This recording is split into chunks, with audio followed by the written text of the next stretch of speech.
Hello, and welcome to another lecture for the online course in Ethics and Journalism.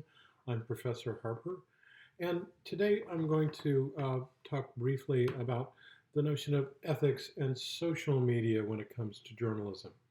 Um, Social media provides an opportunity for journalists to get their stories out, to get noticed, also to provide partial information relatively quickly, and also to obtain information about the story from Twitter and other social media sites.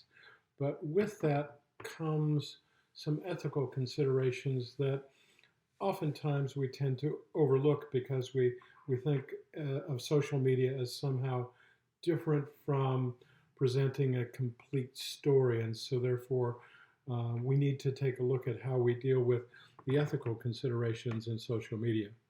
So, first and foremost, social media comments and postings need to meet the same standards of accuracy attributions that you would apply to on-air or digital platforms or in text, so that information that you get online needs to be confirmed, just as you would confirm information from a police scanner or telephone tips before reporting them. So if you can't independently confirm the information, you need to reveal the sources. You need to tell the public how you know, and what you can't confirm. Okay, but it's important to go on beyond that. Okay, you have to say we've had reports via Twitter from uh, you know. Christopher Harper's Twitter account that says the following, and then you need to and you know that I'm a professor from Temple University, so I'm not some wingnut saying stuff that makes absolutely no sense.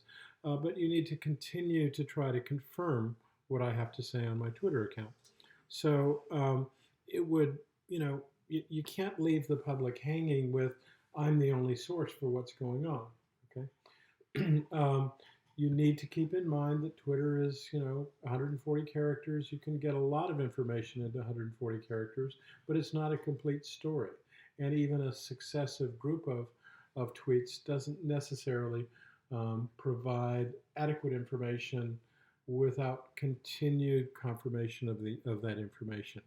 So keep in mind that social media postings are live and are online archives, um, you know, that you need to continue to follow up because they're almost 1 minute this happens, second minute, third minute, fourth minute, fifth minute, and during that time, there's going to be, or hopefully there will be, some clarification of the mistakes that were made because journalism is the first rough draft of history. That means that mistakes are going to be made. Twitter and other social media is going to probably make more mistakes than you would if all the information was coming out of a newsroom. So that you need to be very careful about what you put out there and how you source it, and also to make sure that you correct things as you go along. Now, in terms of obtaining the content from outside, such as video or photographs, who wrote the comment? What was the motivation behind posting it? Does it accurately reflect? Oftentimes you can see a video. Let's take, for example, a police shooting. Okay, so that a police officer shoots someone, and the video is turned on at a certain point. You see the individual go down, but you don't see anything that happened beforehand. Okay, it may be difficult to see whether a weapon was involved. So, the fact that it's a video doesn't necessarily mean that it is a completely accurate rendition of everything that happened before and after the video was taken. So you need to know, who took it, the photograph or the video. Has it been manipulated? A lot of material tends to be created into a meme these days. So you need to also determine, and possibly, probably you can't do this, but someone within a news operation can, to check the metadata attached to an image to determine if it has in fact been altered. Much easier to do with a photograph than it is with a video. Privacy involves the information that you get from outside content, so that social networks typically offer a privacy setting so that users can choose not to have their photographs or thoughts in front of an uninvited public. So it's only to their friends. So are we violating privacy issues when we ask someone on Facebook to make us a friend? Okay, does the poster have a reasonable expectation of privacy or not? If the story is important, do we capture what we can and do we use it?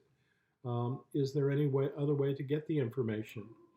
And are you willing as a journalist to disclose the methods and reasoning behind why you invaded the privacy of someone in order to get the information from a Facebook account or another social media account?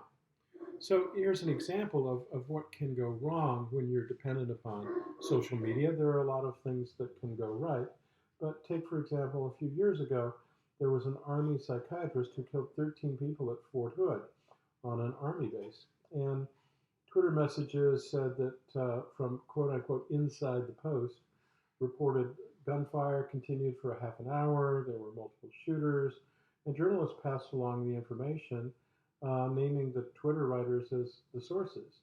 And the information proved to be false and needed to be corrected.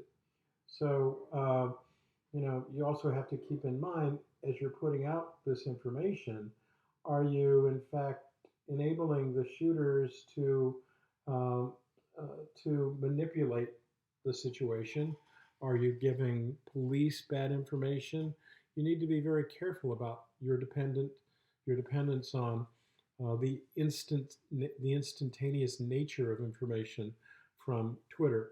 So, there are kind of 2 points here. One, be careful about what you put out there on your online social media, and also be careful of what you're getting and using from other people's social media.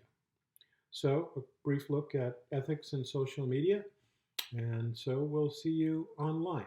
Thanks very much.